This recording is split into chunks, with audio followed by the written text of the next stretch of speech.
Namaku Guntur, umurku baru menginjak angka 20. Aku seorang lelaki pekerja keras. Keras dalam artian yang sebenarnya. Iya, aku hanya seorang buruh pabrik onderdil sepeda motor di daerah Bekasi. Orang tuaku telah mewariskan sebuah rumah yang tidak terlalu besar, namun cukup nyaman untuk dihuni oleh seorang lajang seperti aku ini. Kedua orang tuaku memilih untuk tinggal di kampung halaman, menghabiskan masa tuanya dengan menjadi pedagang kecil-kecilan dan bercocok tanam di ladangnya yang lumayan luas.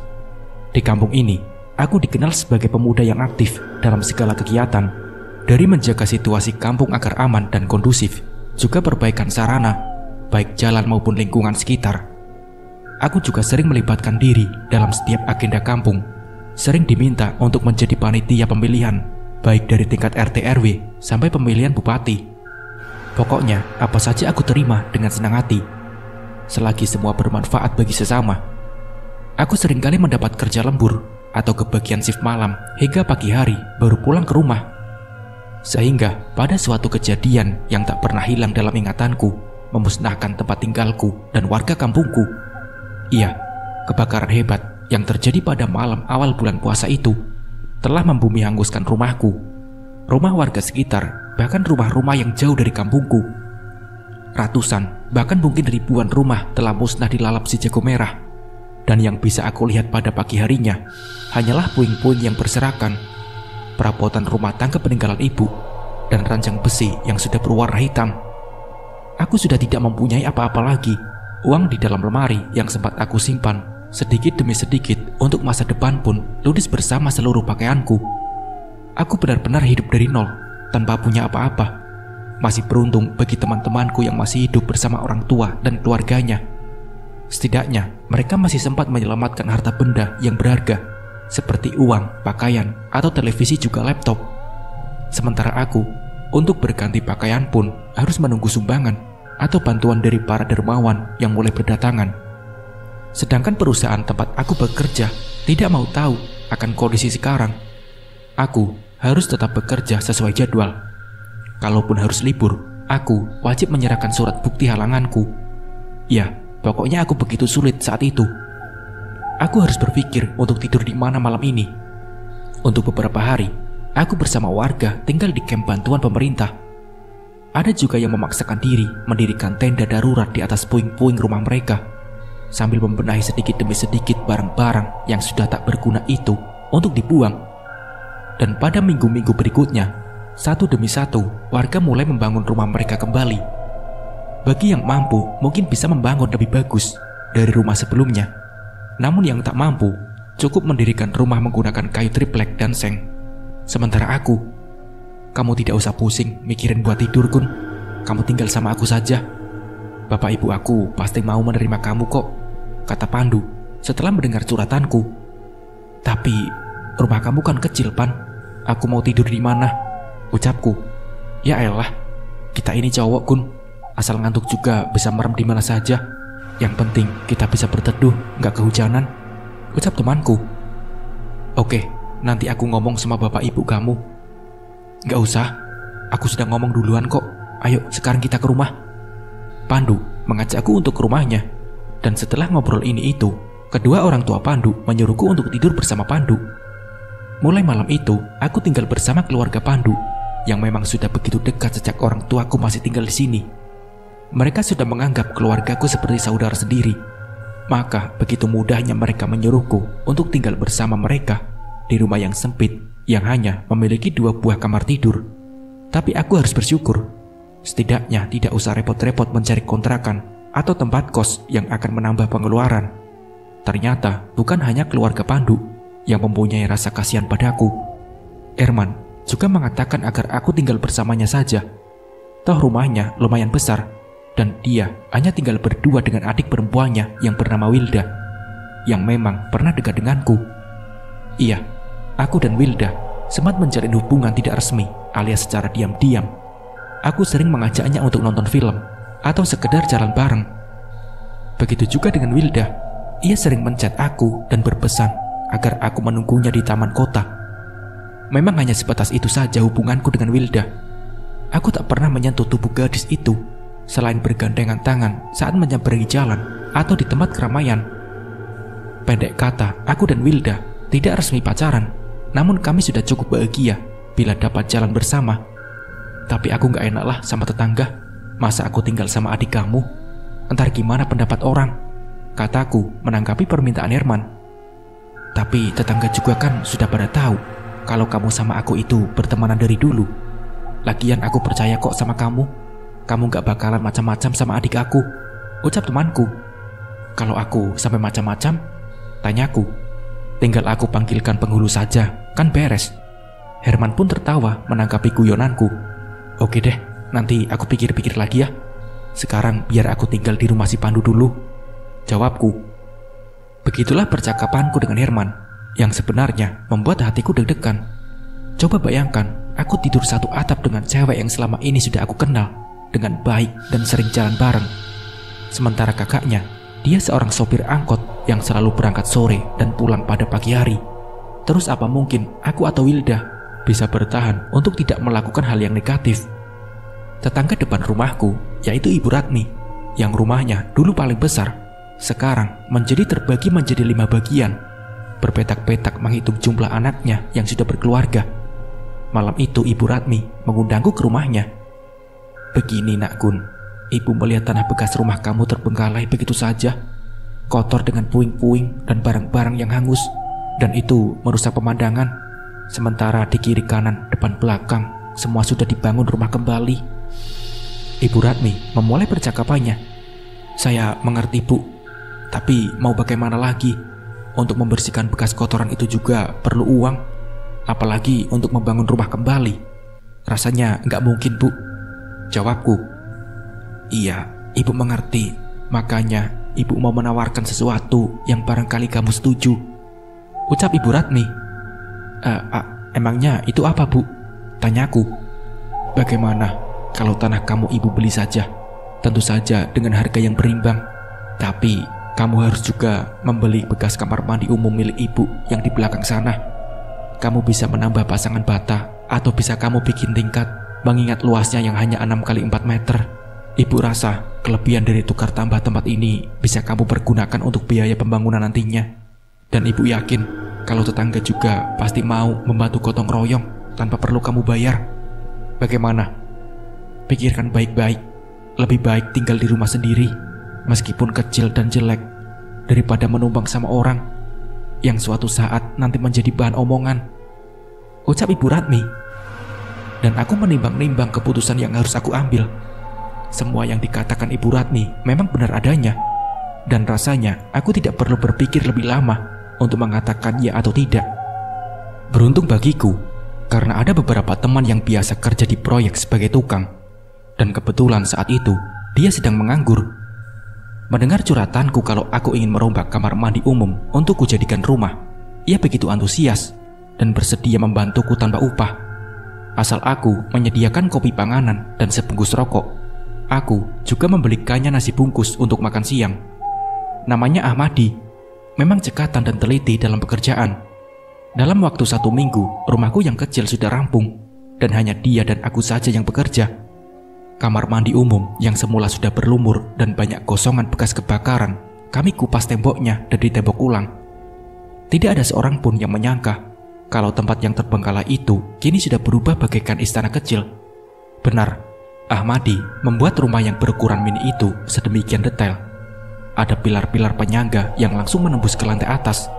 Meskipun lantainya yang hanya berlapiskan bondek yang ditutupi dengan triplek tebal, kemudian dilapisi keramik vinil. Ahmadi juga mengerjakan plafon dengan gaya minimalis. Pendek kata rumah miniku, ternyata banyak orang yang mengaguminya. Oh iya, untuk naik ke lantai atas, Ahmadi membuat tangga dari kayu bekas yang ia dapati dari tempat bangunan. Namun setelah diserut, ternyata kayu papan itu masih sangat baik dan kuat. Kemudian ia melapisinya dengan keramik vinil bermotif kayu jati. Aku sama sekali tidak menyangka kalau rumahku akan seindah ini. Dan sudah pasti aku sangat berterima kasih pada Ahmadi dengan memberinya sedikit uang. Sekarang bekas kamar mandi yang tadinya terlihat kotor dan sedikit seram. Apalagi aku juga sering mendengar kalau di tempat yang kini menjadi rumahku, dulunya memang angker. Sudah banyak warga sekitar yang memanfaatkan kamar mandi umum itu sering melihat penampakan.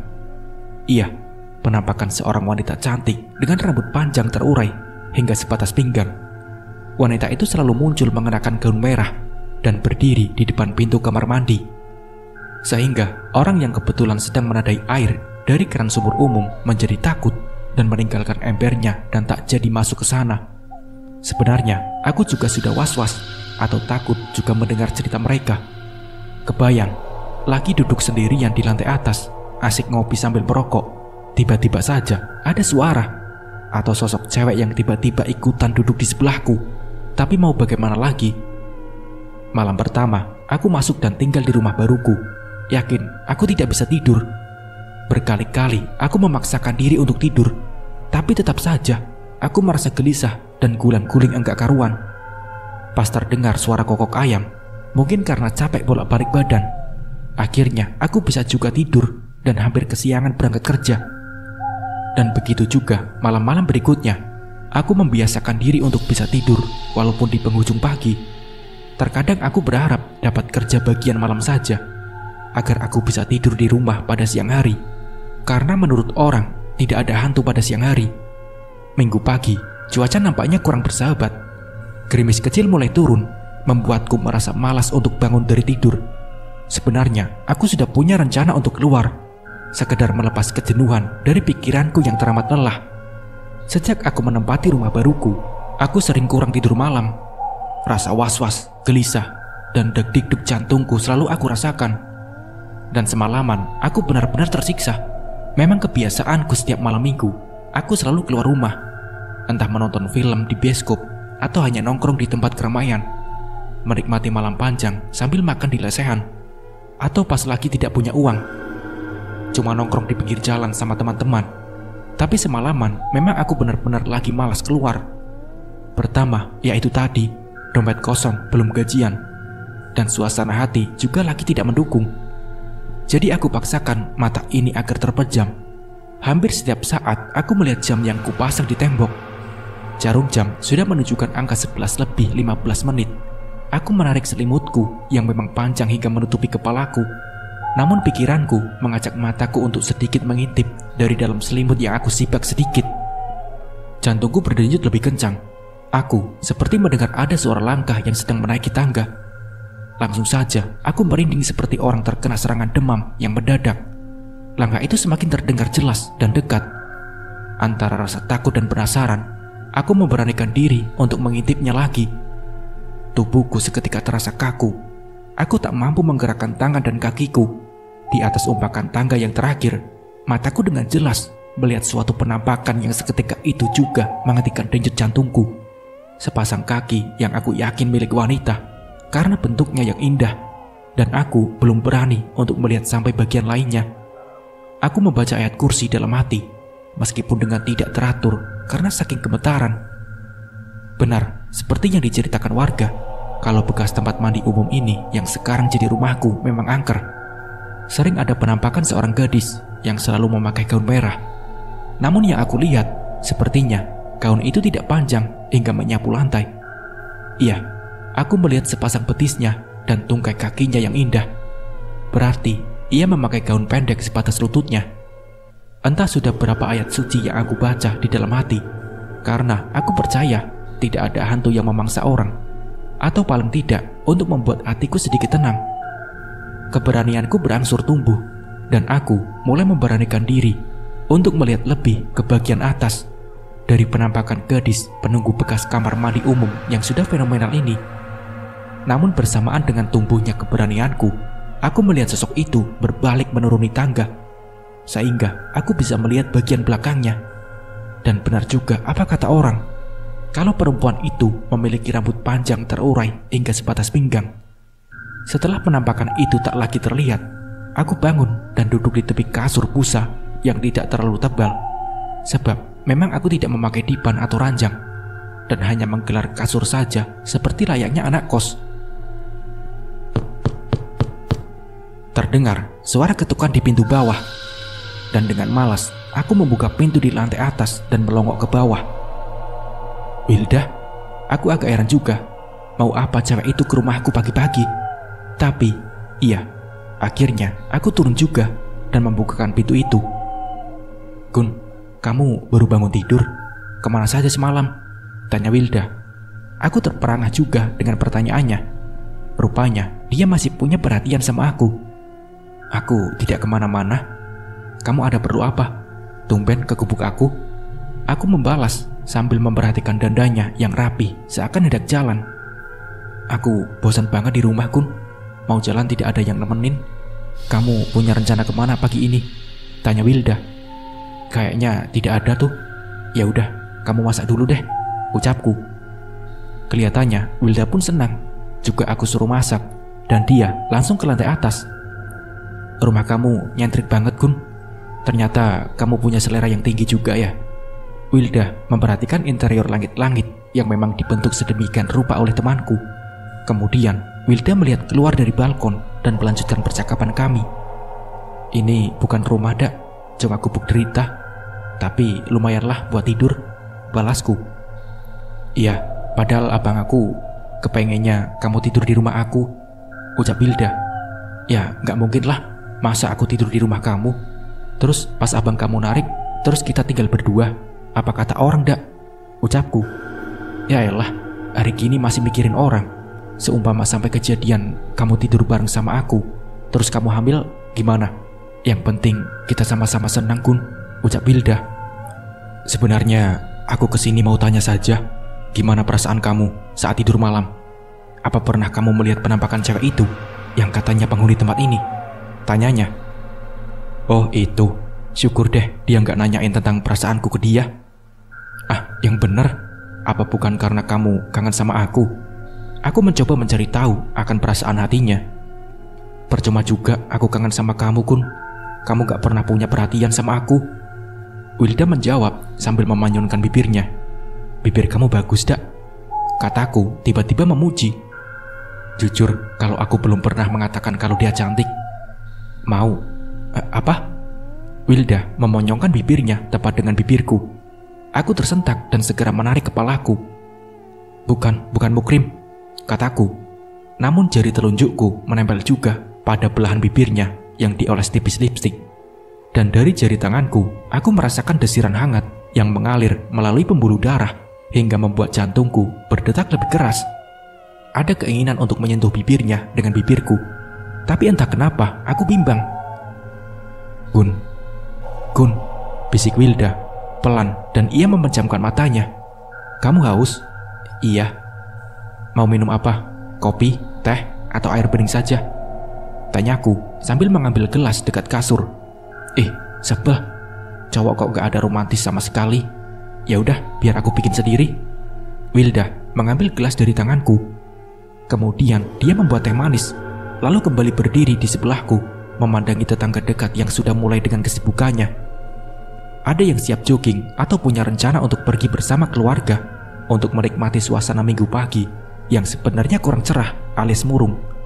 Karena langit di sebelah timur terlihat banyak gumpalan awan hitam yang menghalangi sang surya menyinari bumi. Kita keluar yuk, Wilda memecah kebisuan kami. Mau kemana? Tanyaku. Ya ke Ragunan kek, ke Ancol kek, kemana aja deh, ucapnya. Aduh, jauh banget. Motor aku gak kuat tahu, kantong aku juga kering. Gimana kalau kita ke Kalimalang saja, ucapku. Ngapain?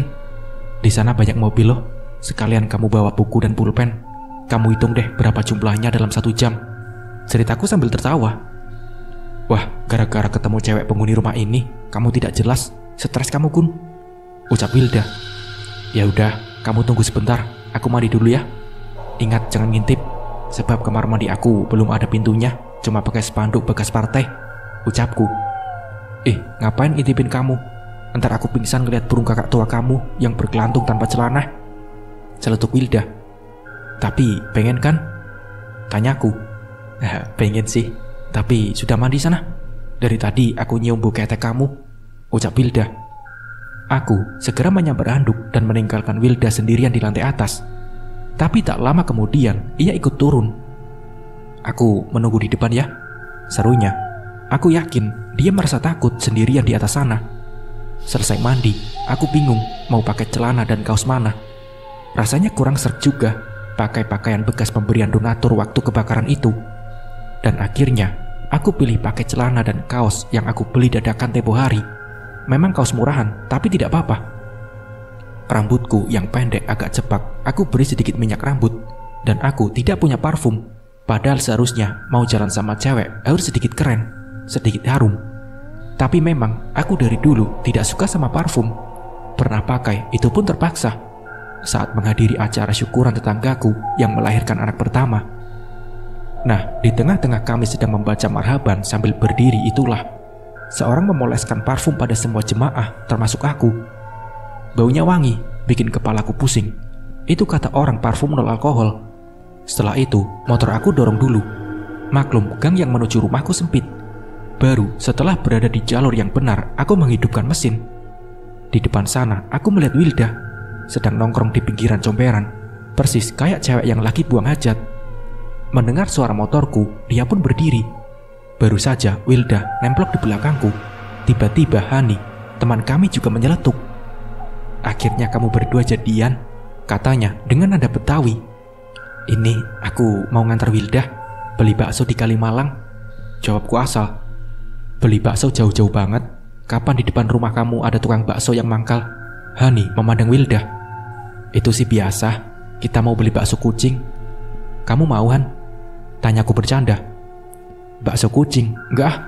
Aku baru dengar tuh. Kalau nasi kucing sih pernah nyobain. Tapi bakso kucing, amit-amit dah. Bau tai kucing aja sudah asem gitu. Enggak, aku enggak mau." "Sudah deh cepetan, ntar keburu hujan. Batal deh kamu kencan," ucap Hani, berlalu sambil terkekeh. Dan tentu saja, aku dan Wilda jadi ikut tertawa. Karena memang aku tidak punya uang, terpaksa aku membawa Wilda ke Kalimalang. Tempatnya lumayan indah, cocok dengan suasana hati dan kantongku yang lagi manyun. Wilda kelihatannya nggak protes. Dia malah senang meminta dipoto segala dengan berbagai pose. Kita juga mancing ikan, tapi sampai hampir 1 jam tidak dapat seekor pun. Dan pada akhirnya kami hanya duduk-duduk sambil ngemil kacang garing, tentu dengan minuman teh botol. "Gun, aku merasa nyaman kalau di dekat kamu. Apa sebenarnya aku ini memang mencintai kamu? Atau hanya sekedar merasa nyaman saja? Gimana perasaan kamu, Gun, ke aku? Jawab dengan jujur." Tiba-tiba, Wilda curhat tentang perasaannya. Tentu saja aku terkejut dan sama sekali tidak menyangka kalau dia berani mengungkapkan lebih dahulu. "Aku gak tahu pasti, tapi mungkin sama kayak perasaan kamu ke aku," jawabku.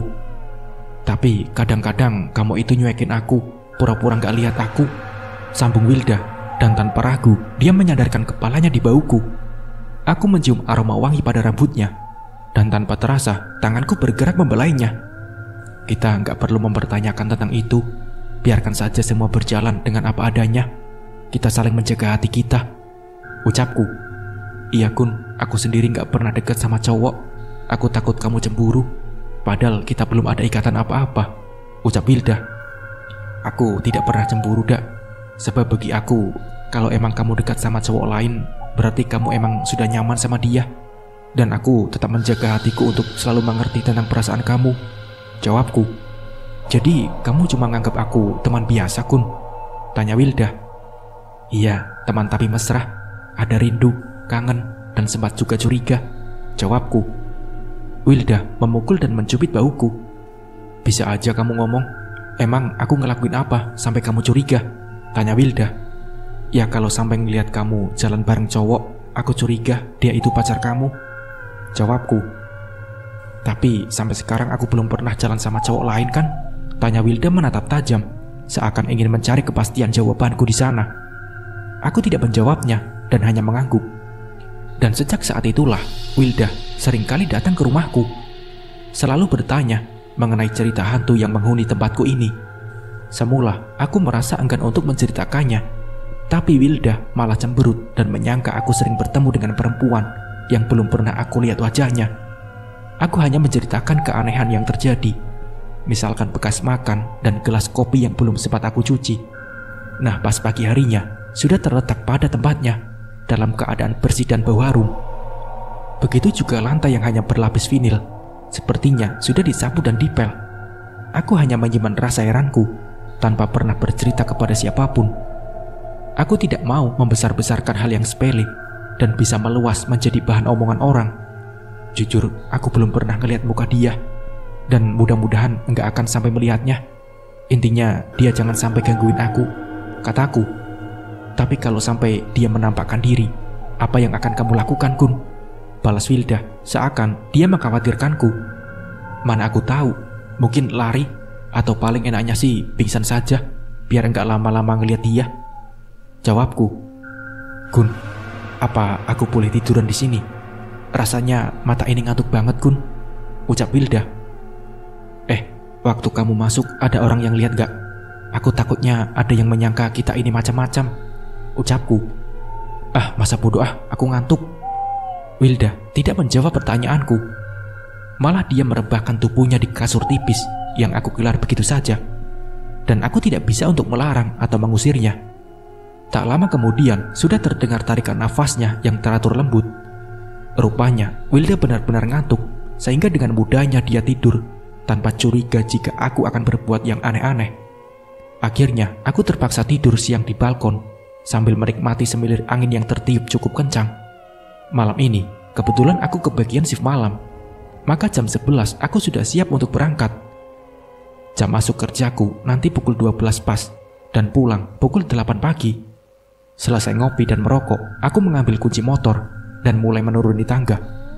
Dengan jantung berdebar-debar, perlahan aku menuruni tangga tanpa menimbulkan suara. Namun ketika pada anak tangga terakhir, tiba-tiba aku merasakan merinding. Kaki aku pun sulit diajak untuk melangkah.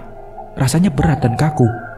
Keringat dingin mulai mengalir dari wajah hingga ke seluruh tubuhku mendadak basah. Namun mataku masih bisa melirik ke arah sudut kamar mandiku dan tertutup spanduk partai. Aneh, spanduk partai itu kenapa berubah warna menjadi merah? Padahal sebelumnya warnanya biru. Dan setelah aku perhatikan dengan ekor mataku, ternyata itu bukan spanduk, tapi sebuah gaun merah. Apalagi setelah aku perhatikan lebih ke bawah, aku melihat sepasang kaki telanjang.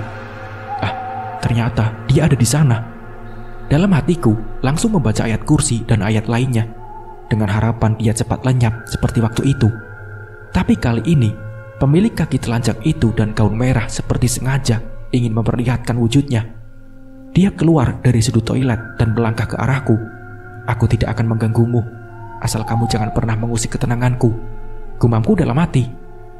Aku mendengar suara dengan jelas, namun aku yakin kalau perempuan bergaun merah itu seperti tidak membuka mulutnya.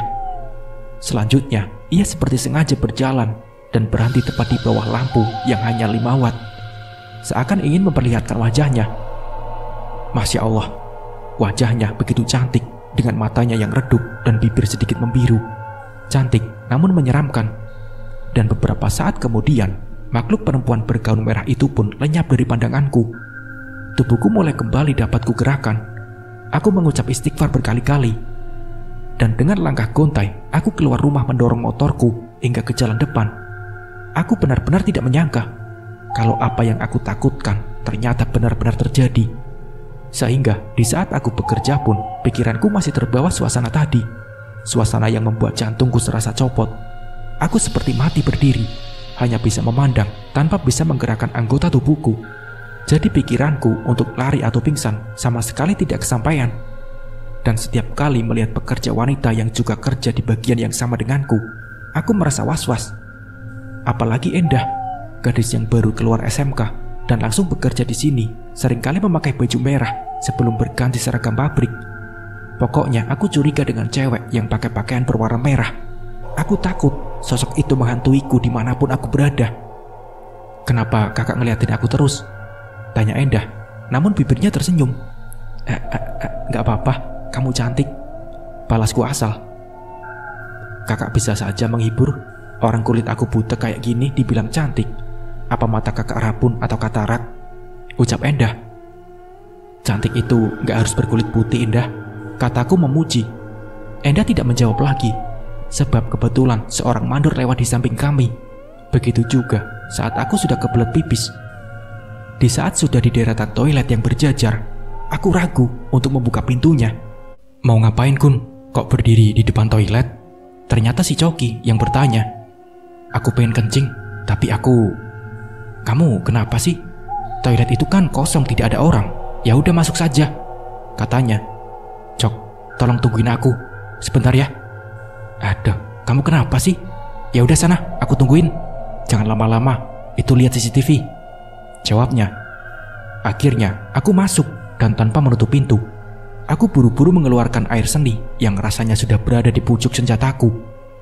Pulang kerja, aku melihat Herman, kakaknya Wilda, tengah mengelak mobil sedan yang ia pakai untuk taksi online. Aku menepikan motorku, lalu menghampirinya. Herman tersenyum melihatku dan langsung memberondong dengan pertanyaan. Baru pulang kerja, Kun?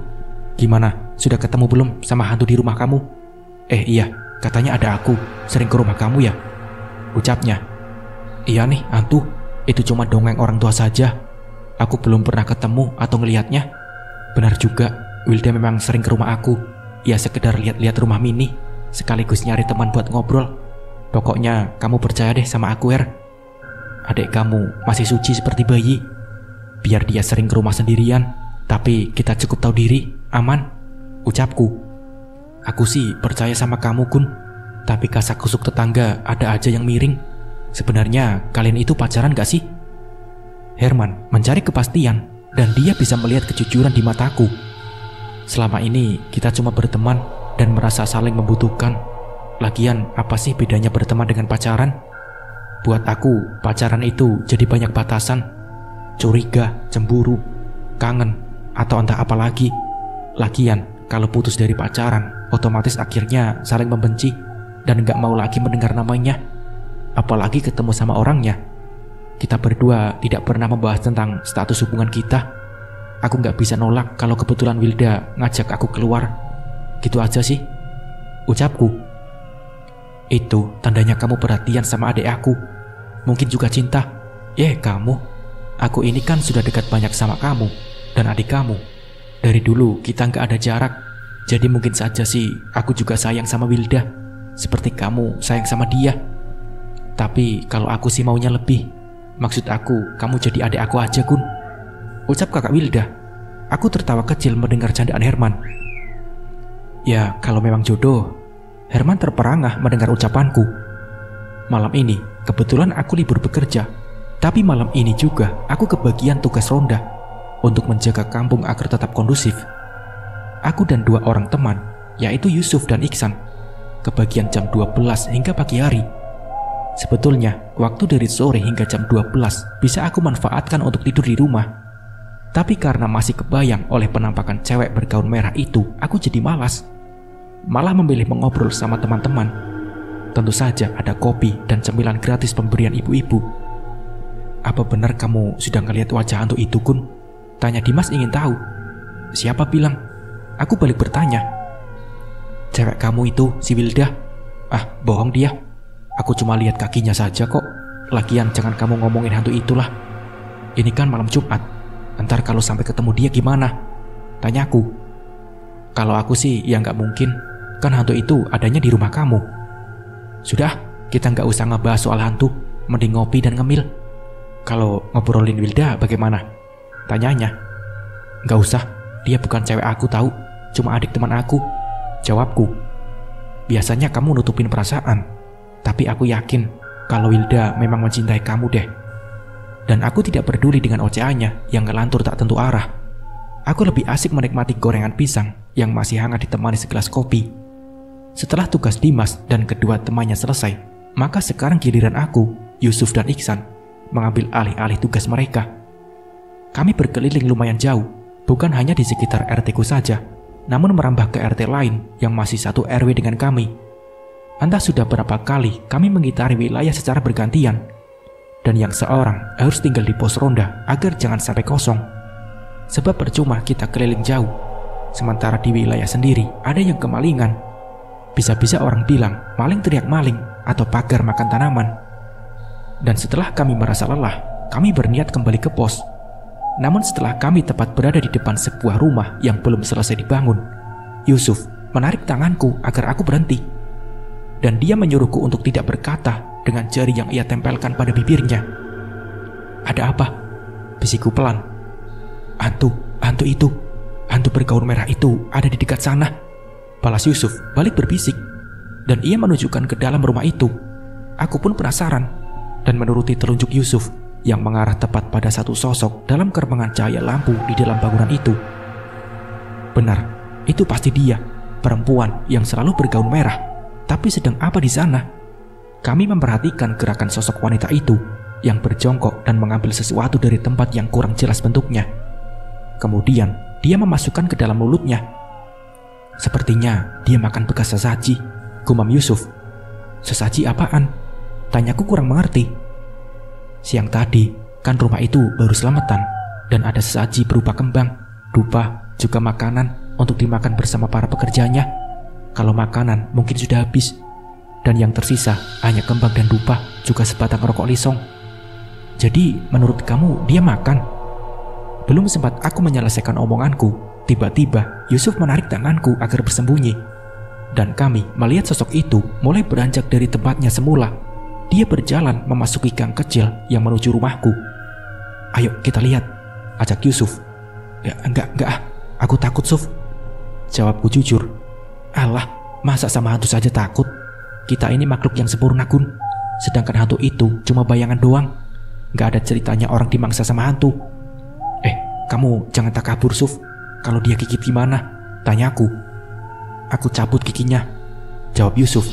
Tapi kamu saja yang masuk. Kan kamu yang pengen ngeliat dia. Ya deh, dasar penakut, ucap Yusuf. Sampai di depan rumah, suasana nampak sepi. Semua tetanggaku sudah pada tertidur. Apalagi sekarang malam sudah terlalu jauh beranjak. Aku melihat ke bagian atas balkon rumahku. Tak ada tanda-tanda kalau cewek itu ada di sana. Namun aku malas untuk masuk dan hanya memberikan kunci pintu pada Yusuf. Yusuf membuka pintu lalu masuk ke dalam. Suaranya terdengar lantang, seakan ingin bertemu dengan sosok perempuan itu. Ayo keluar dan kasih lihat tuh wajah kamu, seru Yusuf. Memang tidak ada jawaban apa-apa, dan sepertinya makhluk itu memang tidak ada di sana. Dan tiba-tiba ada suara gemuruh riuh rendah dari puluhan ekor kucing yang sepertinya dilemparkan ke atap rumahku yang terbuat dari seng gelombang. Aku yang mendengar dari luar saja sudah sangat terkejut. Nyaliku ciut dan aku menyurutkan langkah-langkah dari depan pintu. Aku melihat Yusuf menabrak pintu dan berlari meninggalkan aku. Aku pun pergi menyusul Yusuf tanpa mengunci pintu rumahku. Yusuf langsung menegak sisa kopinya. Kemudian dia berusaha untuk mengatur napasnya yang memburu. Yusuf menengok ke atas untuk mengatur detak jantungnya yang terdengar keras. Kenapa kamu, Suf? Tanya Ihsan. Heran melihat Yusuf seperti orang yang kosong.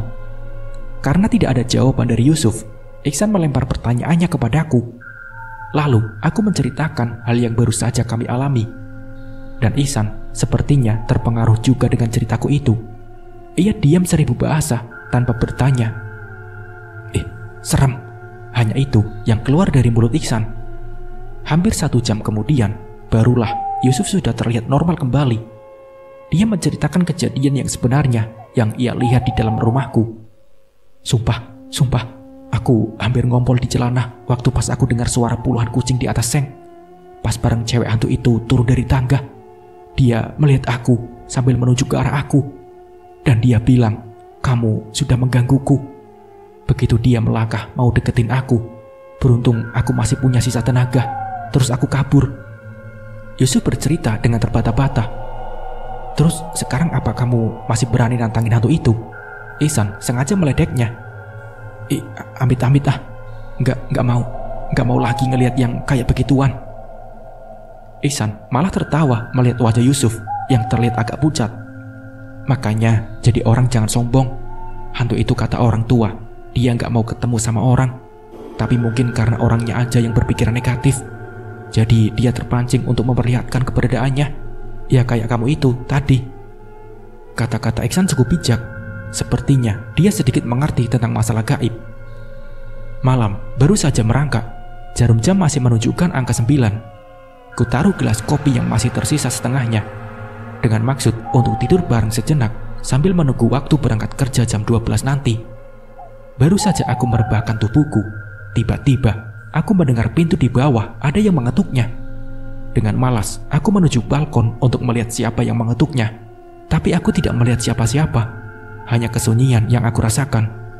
Maklum, rumahku tergencat rumah tetangga dan gang sempit. Jadi jarang ada orang di sekitar tempat itu. Belum lagi aku masuk, suara ketukan terdengar lagi. Aku pikir mungkin teman yang iseng buat menakut-nakuti aku dan bersembunyi di tempat lain yang agak gelap. Setelah berulang-ulang aku mendengarnya, terpaksa aku pun turun. Aku sempat terkejut melihat Wilda sudah berdiri di ambang pintu. "Wilda, ada apa? Kok malam-malam kemari?" tanyaku. "Apa boleh aku masuk?" balas Wilda. Aku merasa aneh. Rasanya pun janggal. Entah dia tidak mendengar. Ia begitu acuh dengan kata-kataku. Bahkan matanya mulai mermelek dengan bibirnya yang mereka indah. "Temani aku di sini, Guntur," pintanya dengan mata terpejam. Dan sungguh aneh, kata-kata Wilda seakan sebuah perintah yang tidak bisa aku menolaknya. Entah mengapa, tiba-tiba detak jantungku bergemuruh hebat. Demi melihat Wilda menaikkan pakaian bagian bawahnya sehingga memperlihatkan kulit pahanya yang mulus. Dan langkahku terseret ke depan mendekati Wilda yang kian meregangkan kakinya. Aku berusaha untuk melawan keinginan agar dekat dengannya. Namun entah kenapa kakiku seakan bergerak bukan atas dasar pikiranku. Aku duduk di samping Wilda dan menikmati wajahnya. Dia memang cantik dengan mata sedikit besar berhidung mancung dan memiliki sepasang bibir yang sensual. Dari wajah, mataku turun menelusuri bagian-bagian tubuhnya yang memang terlihat sempurna.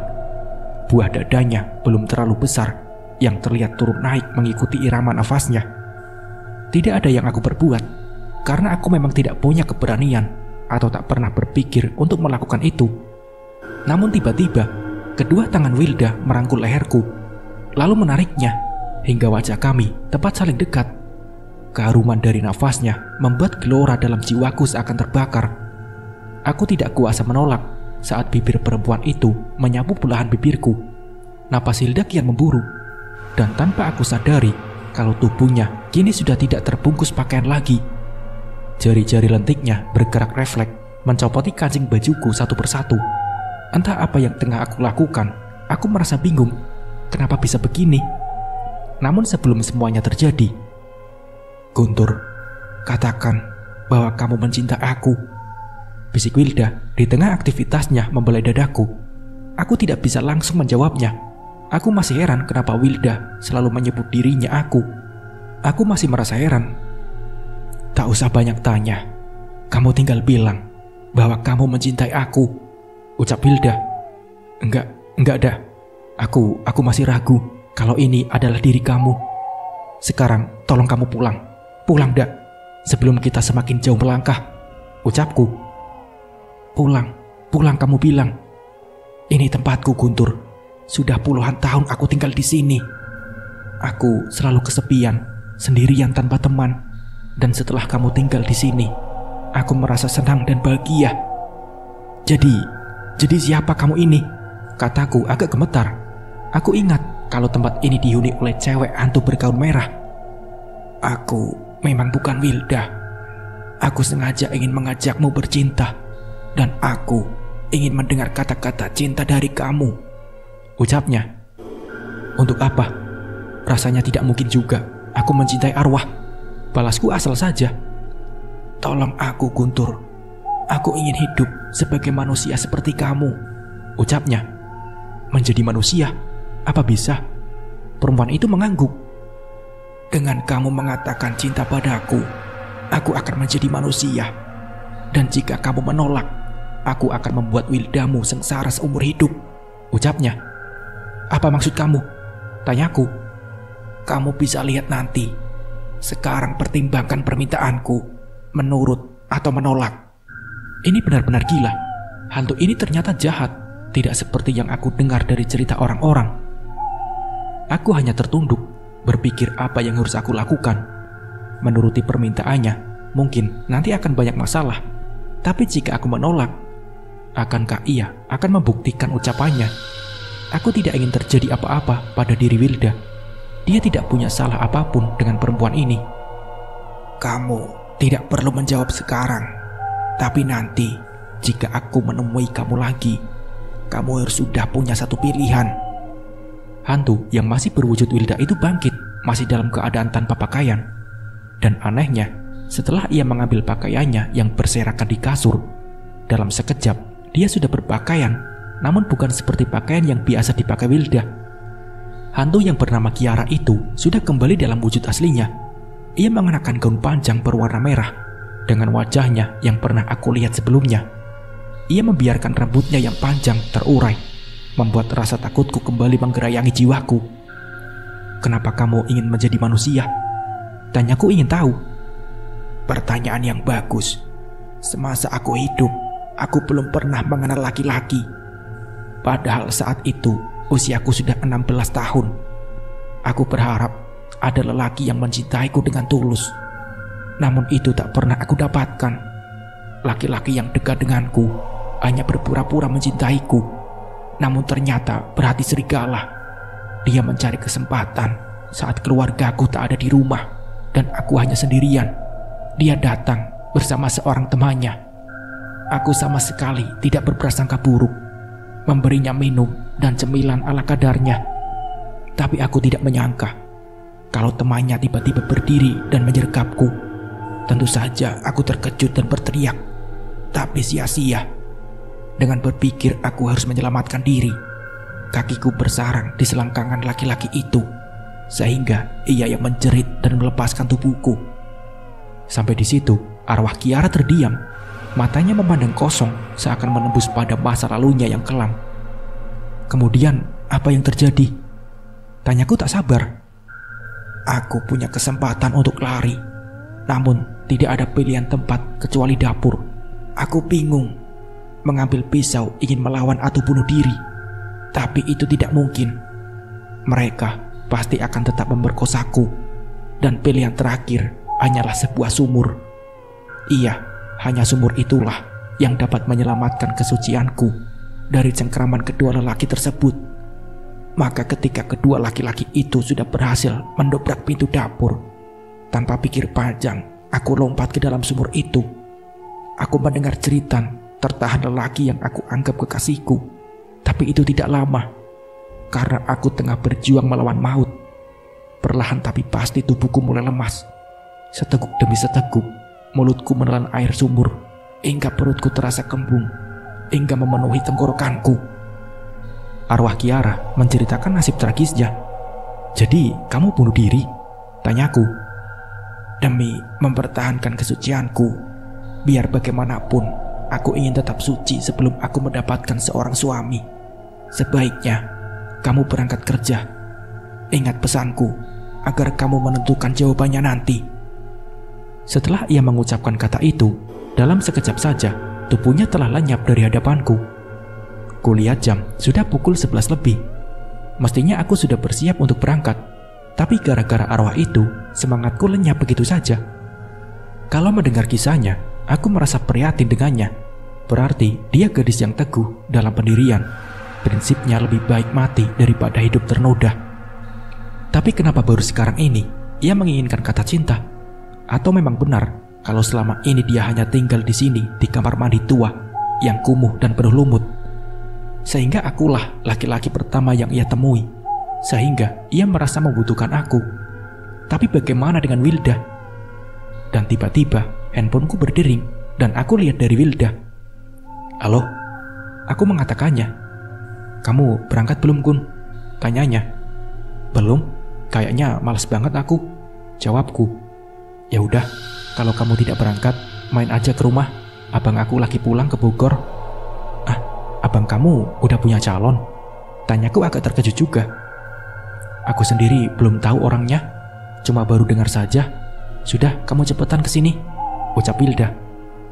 "Ah, sorry dak, aku tidak berani, kecuali kita ngobrolnya di luar rumah," jawabku. "Ya deh, aku tunggu di luar ya.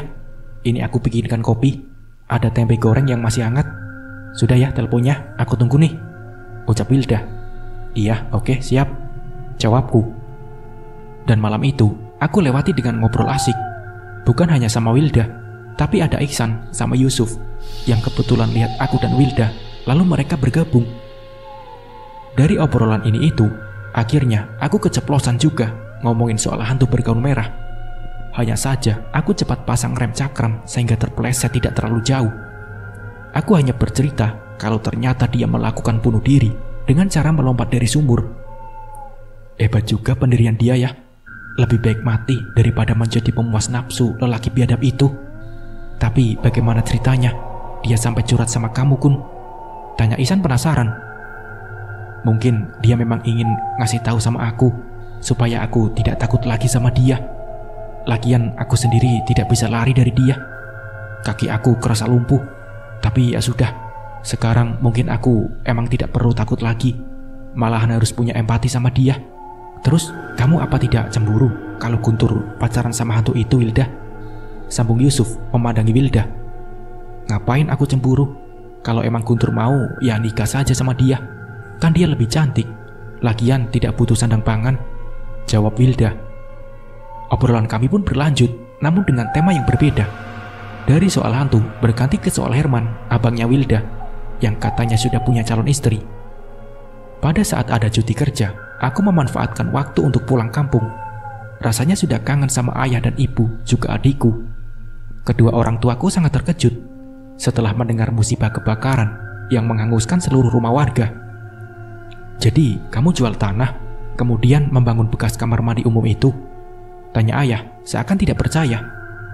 Seharusnya kamu pulang dan membicarakan pada ayah, dan ayah pasti membantu kamu untuk membangun rumah kembali. Lanjutnya, sudahlah ya, masih untung Ibu Ratmi cepat membeli tanah itu. Kalau tidak, mungkin Guntur akan numpang terus di rumah orang. Ibu yang menjawabnya.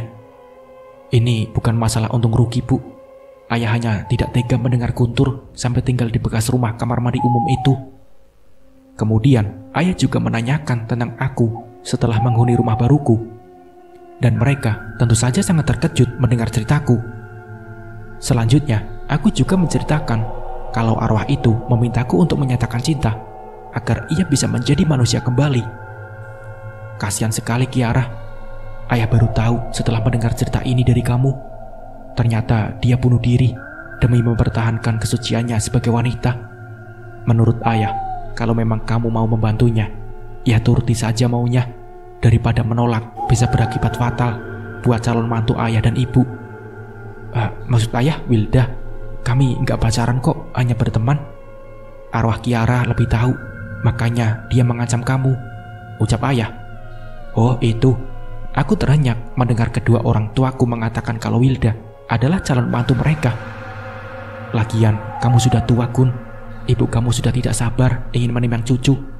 Dan yang paling penting, kamu jangan sampai disalib sama adik kamu, kata ayah bergurau. Apa Sandra sudah mau menikah? Ya sudah, dia duluan saja, Bu, balasku. Membuat kedua orang tuaku malah tertawa. Sudah, kamu nikahi Wilda. Semua demi kebaikan kamu juga. Saran ayah membuatku semakin bingung. Bagaimana aku harus mengatakan pada Wilda kalau tiba-tiba aku mengajaknya menikah? Belum lagi kabar kalau Herman, kakaknya, sudah punya calon istri. Tapi entah kapan mereka akan menikah. Apa aku harus menyalip duluan? Ingat, jika terjadi sesuatu pada kalian, baik kamu atau Wilda, cepat kamu hubungi ayah atau pulang sebentar saja. Begitu pesan ayah, agar aku selalu mengingatnya. Kebetulan sore itu langit nampak gelap. Matahari yang seharusnya masih menampakkan sisa cahaya pun tidak terlihat, tertutup awan tebal yang mulai berarak. Dan benar saja, gerimis mulai turun. Semakin lama semakin deras. Untungnya aku sudah sampai di mulut gang yang menuju rumahku. Aku bergegas mendorong motor bututku, kemudian memarkir begitu saja di depan pintu rumah. Perutku yang keroncongan terpaksa aku mengambil sebungkus mie instan, karena untuk masak perlu waktu yang lama. Selesai makan, aku mandi untuk menghilangkan rasa nyeri di punggungku, karena seharian harus membawa beban bolak-balik. Dan anehnya, aku tidak merasa ragu untuk masuk ke toilet. Bahkan berpikir tentang arwah Kiara pun tidak. Menunggu saat azan maghrib, aku hanya terdiam memandangi derai air yang jatuh dari atas langit. Aku tidak bisa untuk sholat berjamaah di masjid karena hujan yang semakin deras. Selesai sholat, seperti biasa, aku membuat segelas kopi hitam tanpa cemilan apa-apa, kecuali sebungkus rokok yang baru aku beli. Aku men-scroll beranda FB ku, hanya sebatas melihat foto artis atau mungkin ada peristiwa lucu. Sampai akhirnya, aku melupakan handphoneku dan kembali tenggelam dalam ingatan tentang pesan ayahku. Iya, ayah, selain mengatakan agar aku segera menikahi Wilda, juga mengizinkan aku untuk membantu arwah Kiara. yang ingin hidup sebagai manusia. Aku pun bingung. Seandainya aku menyatakan cinta kepada Kiara, kemudian seperti apa yang ia katakan bahwa dia akan tetap tinggal di tempat ini? Lalu apa yang akan ia lakukan dalam menjalani hari-harinya nanti? Apakah dia akan tetap mengurung dirinya di dalam rumah ini? Atau, tidak mungkin. Dia harus menampakkan dirinya dan dapat terlihat oleh orang lain. Apalagi bagaimana jika Wilda yang sering masuk rumahku melihat arwah itu ada bersamaku? Yang pasti, Wilda akan menuduhku kalau aku menyimpan cewek lain di rumah ini. Dan sedikit pun dia tidak akan percaya jika cewek itu adalah sosok arwah yang telah berubah menjadi manusia. Ini benar-benar rumit. Hujan semakin lebat, apalagi suara gemuruh guntur yang sepertinya saling bersautan. Kilatan cahaya petir bak lidah api yang tengah menjilat-jilati isi alam ini. Malam ini benar-benar semakin mencekam.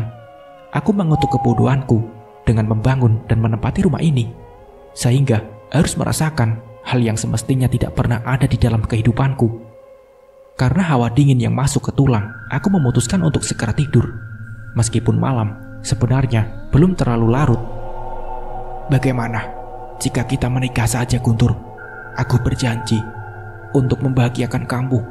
Kamu tidak perlu bekerja, yang terkadang berangkat malam dan pulang pagi. Aku kasihan sama kamu. Akan aku berikan apapun yang kamu pinta dariku, kata Kiara sambil bergelayut manja di bahuku.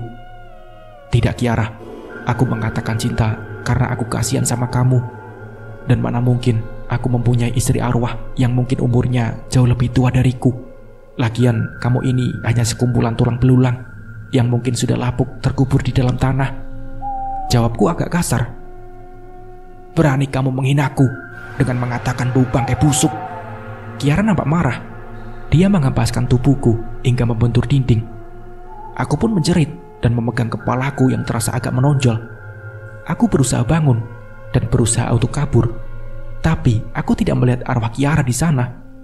Aku hanya menggeleng-gelengkan kepala yang terasa agak pening, dan aku sadar kalau itu tadi hanyalah mimpi buruk akibat pikiranku yang selalu mengingat sosok arwah itu. Dan dalam sekejap saja, aku sudah mendengar dengkuran Herman yang cukup membuat telingaku budek. Boro-boro bisa tidur, malahan terganggu sama dengkuran Herman. Merasa serba salah aku jadinya. Mau memaksakan diri untuk tidur juga percuma. Jadi aku memutuskan untuk tidur di kursi panjang yang lumayan empuk. Kegelisahan terus menyergap pikiranku. Sesekali aku memperhatikan keadaan sekeliling ruangan dan kamar kosong itu. Kenapa susah banget sih ini mata buat tidur, sedangkan paginya aku harus berangkat bekerja, gumamku. Akhirnya aku paksakan juga untuk memejamkan mataku dan mengalihkan pikiranku dari arwah Kiara. Entah berapa menit saja aku tertidur, tiba-tiba aku mendengar suara seorang wanita begitu dekat. Rupanya kamu bersembunyi di sini, Guntur. Percuma kau lari dariku. Itu tidak mungkin. Ucap wanita itu. Suara itu jelas milik Kiara. Aku sedikit membuka mata dan mengintipnya dari tangan yang aku silangkan di wajahku. Benar, itu Kiara. Kenapa dia tetap mendatangi aku di rumah orang? Tanyaku dalam hati. Bangunlah, Guntur. Aku tahu kamu tidak tidur dan melihat aku bukan. Kamu pasti sudah menceritakan semua tentang aku kepada kekasihmu itu, iya kan? Kiara melanjutkan. Aku tidak bisa menolak untuk tidak bangun. Percuma, karena cewek ini pasti terus-menerus menggangguku. Nah, sebaiknya begitu. Duduk dengan manis di sampingku. Kata-katanya mengandung perintah yang tidak bisa aku bantah. Katakan bahwa kamu mencintai aku. Gampang kan? Aku mencintai kamu. Aku mengucapkan kalimat itu dengan gegap. Begitukah seorang cowok menyatakan cintanya pada kekasihnya? Gagap dan tidak enak didengar. Coba ulangi dengan benar. Aku mengatur nafasku agar detak jantungku tidak terlalu berdebar. Aku mencintai kamu, Kiara. Kata itu meluncur deras begitu mudah aku ucapkan. Dan selanjutnya aku sudah tidak lagi melihat sosok Kiara di sampingku. Terima kasih, Guntur. Kamu adalah laki-laki pertama yang mengucapkan kata indah itu. suara Kiara terdengar agak menjauh. Aneh memang. Setelah aku mengatakan bahwa aku mencintai dia dengan lancar, rasanya seluruh beban hidupku terlepas begitu saja. Jiwaku seakan kembali, seperti belum melihat sosok hantu itu, dan mataku pun mulai sayu. Aku tertidur pulas hingga pagi. Aku melihat Herman dan Wilda sudah bangun terlebih dahulu. "Kenapa kamu tidur di kursi?" tanya Herman. "Tidur sama kamu sama saja aku tidur dengan kebo. Ngorok gak kira-kira?" ucapku. "Sudah, sana kamu mandi, terus sarapan bareng." Herman memintaku untuk mandi. "Enggak deh, ntar aku mandi di rumah saja," balasku sambil menuju toilet untuk cuci muka. Ketika aku membuka pintu rumahku, aku mencium aroma masakan. Aku berusaha mengendus-endus dari mana aroma itu berasal. Mungkin tetangga sebelah kiri atau kanan. Tapi tidak, aku tidak menciumnya dari rumah tetangga. Dan saat aku masuk, kulihat di atas meja plastik sudah ada mangkuk serta piring yang berisikan lauk pauk. Aku benar-benar heran siapa yang mengirimi masakan ini, sementara pintu pun masih tetap dalam keadaan terkunci. Terdengar suara langkah kaki menuruni anak tangga. Dan Kiara, apakah aku tidak salah lihat? Benarkah dia sudah menjadi manusia sehingga bisa menampakkan wujudnya pada pagi hari? "Bagaimana dengan penampilanku?" tanya Kiara, memperlihatkan pakaian yang ia kenakan. Aku tidak langsung menjawabnya. Antara percaya dan tidak, aku memperhatikan sosoknya dari ujung kepala hingga kaki, dan semuanya normal. "Kenapa kamu ngeliatin aku terus? Apa ada yang aneh?" tanya Kiara. "Iya, aku merasa aneh. Kok kamu bisa aku lihat pada pagi hari? Dan aneh melihat masakan yang ada di sana," kataku menunjuk piring serta mangkuk di atas meja kecil. "Bukankah kamu mencintai aku, Guntur? Itulah sebuah kata azimat yang bisa membuatku ada kapanpun yang aku mau. Dunia gelap tidak lagi membelenggu dan mengikatku pada waktu, dan kamu bisa menyentuhku, Guntur. Nah, kamu belum mandi kan? Mandilah, kemudian sarapan dan berangkat kerja." Kiara memberikan handuk padaku. Kemudian dia kembali naik ke lantai atas. Ternyata sikap dan gerak-geriknya seperti manusia normal. Cara berdandan dan berpakaian pun tidak terlihat janggal atau norak. Bahkan dia bisa menyesuaikan pakaian yang pas dengan warna kulitnya yang memang bening. Hanya satu yang sempat lolos dari perhatianku. Rambut Kiara tidak lagi panjang hingga menyentuh pinggangnya. Ia seperti telah memotongnya hingga sebatas bahu. Cantik semampai dan penuh perhatian. Aku takut. Iya, aku takut jatuh cinta pada cewek yang sebenarnya hanyalah arwah. Sekarang aku bingung untuk memikirkan bagaimana jika Kiara harus tinggal di rumah ini terus. Aku takut nanti pasti ada orang yang menyangka kalau aku menyembunyikan seorang gadis belia. Kiara memang telah membuktikan ucapannya. Dia akan selalu ada untuk aku apabila dia sudah menjadi manusia. Pagi setiap mau berangkat kerja, dia sudah menyiapkan pakaian dan sarapan untukku. Begitu pula jika aku pulang kerja jam berapapun, dia tetap akan tersenyum manis menyambutku. Iya, Kiara, tak ubahnya seperti seorang istri. Hanya bedanya aku tidak bisa untuk tidur berdua bersamanya. Dan yang menjadi pertanyaan besar, dari mana dia mendapatkan masakan atau cemilan?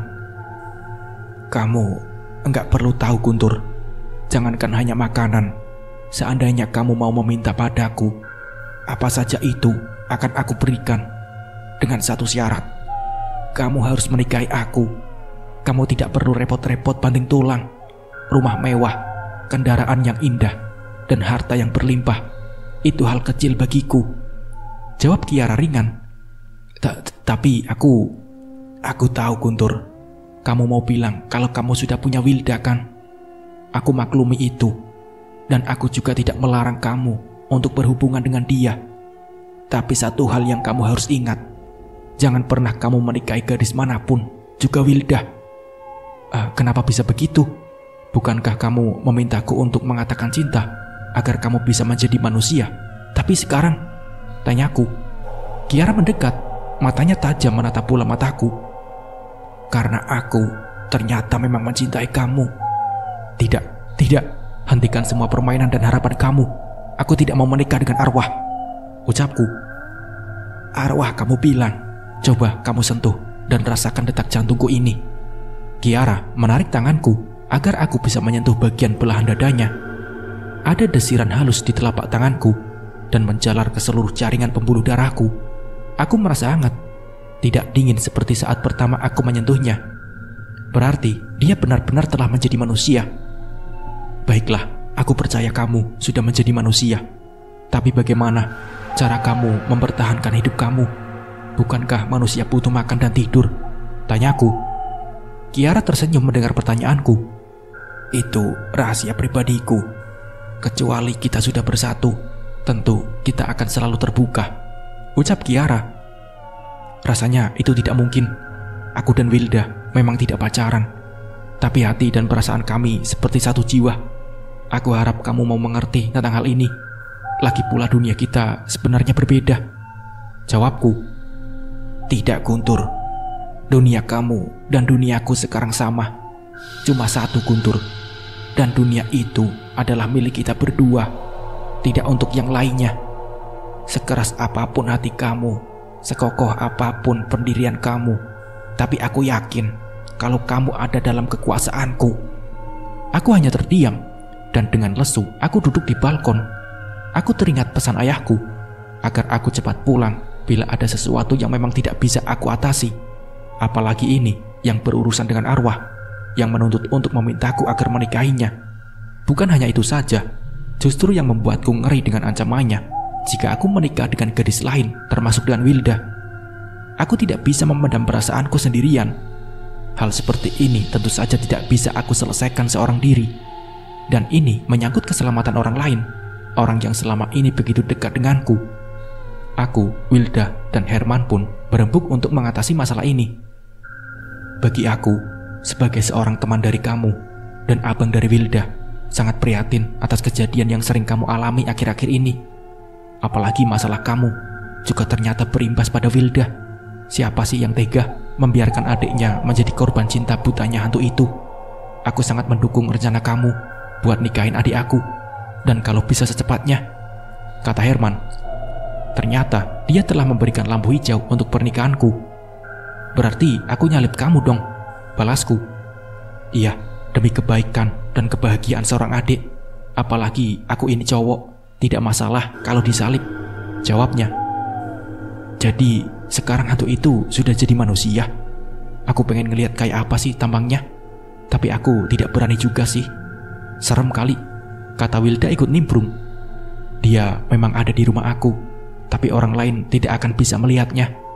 Karena aku yakin kalau dia belum menjadi manusia seutuhnya, dia masih bisa menghilang dalam sekejap, ucapku.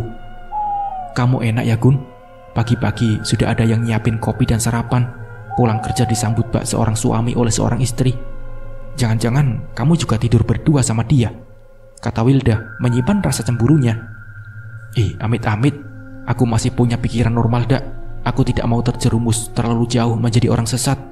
Aku bisa saja hidup kaya mendadak, syaratnya ya itu tadi, asal aku mau nikahin dia.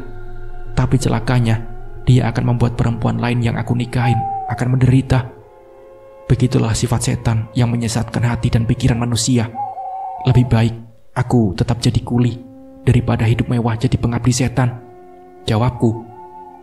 Rencananya kamu kapan mau ke kampung nemuin orang tua kamu? Tanya Herman. Kayaknya sih lusa deh. Pas aku dapat shift malam, kan pulang jam 8. Nah, aku langsung ke rumah orang tua aku. Kalau begitu aku ikut ya. Sudah lama tidak ketemu sama orang tua kamu yang baik sama aku, sambung Wilda. Kamu izin saja sama abang kamu. Kalau boleh ya, ayo, jawabku. Aku pasti diizinkan, apalagi dia mau ketemu camernya. Tapi ingat, jangan cari kesempatan, saud Herman sambil pura-pura melotot pada Wilda. Ternyata kedatanganku dan Wilda membuat kedua orang tuaku cukup senang. Karena sebenarnya orang tuaku, ibu khususnya, sudah cukup mengenal sosok Wilda sejak masih anak-anak. Ibu selalu memperhatikan Wilda saat kecil, yang begitu rajin membantu orang tuanya. Ia menjajakan ketan yang ditaburi kelapa berkeliling kampung. Bagaimana kabar orang tua kamu, Wilda? Tanya ayahku yang sedikit mengenal keluarga Wilda. Alhamdulillah, Pak. Tapi orang tua saya sudah tidak ada di Jakarta. Sama kayak bapak dan ibunya Guntur, mereka juga tinggal di kampung, buka bengkel kecil-kecilan, balas Wilda Ya, sebaiknya memang kami yang sudah tua-tua ini lebih baik tinggal di kampung, menikmati sisa hidup dengan suasana yang penuh dengan kedamaian. Kota bukanlah tempat yang baik buat kami, terlalu banyak masalah. Masalah apa, Pak? Wilda bertanya. Biasalah tetangga, seusil dengan tetangga lainnya. Panasan jika melihat seseorang sedikit berhasil, terlalu ngurusin urusan orang lain. Kalau anak sekarang itu bilangnya nyinyir. Sama aja, Pak, kita yang muda juga begitu. Ada yang menyinggung. Contohnya saya dekat sama Guntur. Orang itu bilang yang enggak. Pokoknya kalau diladenin sih enggak ada habisnya, jawab Wilda. Jadi kapan rencana kalian mau menikah? Pertanyaan ibuku langsung pada intinya. Kalau saya sih terserah Guntur saja. Gimana Gun? Kapan kamu mau nikahin aku? Balas Wilda. Sebaiknya malam ini kalian tidur di sini dulu. Ayah nanti sore akan mengunjungi teman sekaligus guru yang sedikit mengerti tentang masalah seperti yang sedang kamu hadapi. Atau kamu ikut juga boleh, biar nanti kamu bisa menceritakan langsung kepada teman ayah itu. Tapi kalau kamu merasa capek, ya sudah istirahat saja, kata ayahku yang rupanya cukup serius sampai-sampai mau menemui gurunya. Enggak lah ya, aku ngantuk, balasku. Ya sudah, kamu temani calon mantu ayah yang cantik ini ya. Jangan sampai hilang di gondol orang. Ayahku masih saja suka bercanda sambil tertawa. Tapi Wilda tidurnya sama ibu ya, jangan sama Guntur, nanti dinakalin. Ibu juga ikut menyambung. Dan kami berdua hanya tersenyum kecut. Hari ini aku terpaksa libur dan aku sudah meminta izin kepada HRD tempatku bekerja. Ayahku menceritakan pertemuannya dengan sahabat yang juga guru spiritualnya. Intinya, kalian harus secepatnya menikah. Dan pernikahan itu jangan digelar di rumah Wilda, karena makhluk itu pasti mencium gelagat yang kurang baik. Dia pasti akan menggagalkan pernikahan kalian. Jadi teman ayah itu menyarankan sebaiknya di kampung kamu saja Wilda, karena di sana pasti banyak orang pintar yang memahami situasi seperti ini. Nanti kamu jelaskan sama abang kamu seperti apa yang ayah sarankan ini. Ayah memberikan penjelasan kepada Wilda, dan cewek itu hanya mengangguk saja. Dan ada syaratnya yang paling penting untuk kamu Guntur, sambung ayah. Apa itu ya? Tanyaku. Ayah menyuruhku mendekat, lalu membisikkan pesan penting yang membuatku melongo heran. Rahasia ya? Tanya Wilda ingin tahu. Sangat rahasia. Yang penting kalian selamat dalam menjalani pernikahan dulu. Jawaban ayah membuat Wilda merasa kurang puas. Iya ayah, aku memotong agar Wilda tidak lagi banyak tanya. Setibanya kembali ke Jakarta, aku dan Wilda langsung memaparkan apa yang telah dipesankan oleh ayah. Ya sudah, biar aku yang ngurusin. Nanti biar mereka cepat mendaftarkan kalian di KUA. Sekalian buat minta bantuan abah mengenai keganjilan hal ini. Pokoknya aku mau bilang secepatnya, dan enggak perlu ada pesta. Ini mungkin akan jadi tanda tanya juga buat tetangga kampung kita. Kenapa kok mendadak? Kebanyakan orang pasti menyangka yang aneh-aneh. Tapi biarin saja. Yang penting kita selamat dalam mencapai ridho Allah, kata Herman begitu antusias. Tuh mas, dengerin kata abangku, semangat, Wilda mengomentari. Dan Herman memandang heran pada adiknya. Apa aku gak salah dengar ya? Barusan kamu memanggil Guntur mas, terus pakai bahasa aku. Herman menunjukkan ibu jarinya tanda memuji. Akhirnya kami bertiga sepakat untuk menyerahkan keputusan ini kepada Herman. Baru pulang Guntur, suara Kiara menyambut langkahku ketika masuk ke rumah. Dari mana saja kamu? Lanjutnya. Aku melihat Kiara tengah duduk di kursi plastik dan tengah menikmati hidangan yang aku belum tahu itu apa. Setelah aku sedikit melirik dengan ekor mataku, aku melihat di piring itu hanya ada beberapa bunga mawar. Aku baru tahu kalau selama ini dia hanya makan bunga mawar yang entah dia dapat dari mana. Bukan urusan kamu Kiara. Setiap orang punya masalah sendiri-sendiri. Aku pulang kampung karena sudah kangen sama kedua orang tuaku. Jawabku agak ketus. Tidak usah emosi Guntur. Bukankah aku selalu bersikap lembut dan penuh perhatian padamu? Tanya Kiara. Untuk apa? Untuk keberlanjutan hubungan kita hingga berumah tangga. Dek, jantungku agak bergetar mendengar jawabannya. Apa mungkin dia menyinggungku karena tahu kalau aku sudah merencanakan pernikahanku dengan Wilda? Rumah tangga? Rumah tangga siapa? Tanyaku penuh selidik. kamu dan... Lagi-lagi Kiara menggantung ucapannya, dan hal itu semakin membuatku curiga. Aku tentunya. Kiara melanjutkan, dan itu membuat hatiku plong kembali. Maaf Kiara, untuk urusan yang satu ini aku tidak bisa. Kamu kira bisa menolak permintaanku? Ingat, aku sudah memperingatkan kamu agar jangan pernah menikahi gadis manapun selain aku. Dan ingat akibatnya, Guntur. Wanita itu pasti celaka, ucap Kiara. Aku tidak takut dengan ancaman kamu. Aku punya Allah. Hanya dialah yang berhak menentukan hidup dan matinya seseorang, balasku sengit. Aku percaya itu. Tapi cobalah kamu menikahi gadis manapun yang kamu mau. Niscaya kamu akan menyesali perbuatan kamu yang berani melanggar kata-kataku, ucap Kiara. Tidak usah mengancam aku, Kiara. Aku sudah ikhlas menolong kamu ingin jadi manusia. Tapi sekarang kamu malah menekan aku untuk menikahi kamu. Kamu mungkin berwujud manusia, tapi jiwa kamu belum. Sudah, aku ngantuk dan mau tidur, kataku mengakhiri, dan naik ke lantai atas. Lalu langsung berbaring di kasur. Dan tak berapa lama, mataku sudah semakin berat. Entah kenapa, aku sudah tidak bisa merasa takut lagi terhadap Kiara. Iya, sejak aku mengatakan mencintainya, semua rasa takut dan gelisah sirna begitu saja. Namun satu yang aku khawatirkan, jika ia benar-benar membuktikan ancamannya untuk membuat celaka gadis yang aku nikahi nanti. Kedua orang tua Wilda sudah memberikan kabar bahwa pernikahan kami bisa dilaksanakan minggu depan, karena kebetulan KUA setempat belum banyak yang mendaftar untuk pernikahan. Dan aku juga memberikan kabar pada orang tuaku untuk acara itu bersama gurunya. Menunggu 1 minggu rasanya seperti menghitung waktu 1 tahun lamanya. Bukan pernikahannya atau malam pertamanya yang aku bayangkan, tapi aku ingin mengakhiri cerita konyol dari hantu perawan ini. Begitu mudahnya dia minta tolong, dan dengan mudah pula dia mengancamku. Dia mungkin berwujud manusia, namun sifat aslinya tetap saja hantu yang menjengkelkan. Akhirnya, hari yang kami tunggu-tunggu datang juga. Aku, Wilda, dan Herman sudah sejak sore tadi sampai di Bogor, tempat tinggal kedua orang tua Wilda. Baru setelah mendekati subuh, ayah dan ibu beserta seorang laki-laki parubaya yang mungkin guru dari ayahku turut serta. Lalu kedua keluarga kami saling bertegur sapa, bertanya kabar sambil mengenang masa lalu selama mereka tinggal di Jakarta. Iya, walaupun rumah kami agak berjauhan, namun ibuku dan ibunya Wilda cukup kenal dengan baik. Sementara ayahku serta gurunya yang setelah aku mendengar perkenalan bernama Kotip berdiskusi bersama seorang laki-laki lain dari keluarga Wilda tentang rencana pernikahan yang berbau mistis ini. Pukul 7 lebih, ada beberapa tetangga juga hadir di rumah keluarga Wilda. Mereka akan menjadi saksi dari prosesi sebuah pernikahan. Dan tak lama setelah itu, Bapak Penghulu dan Naib juga sudah hadir. Mereka semua yang hadir menyalami kedua orang penting ini, yang akan jadi penentu lancar atau tidaknya sebuah pernikahan.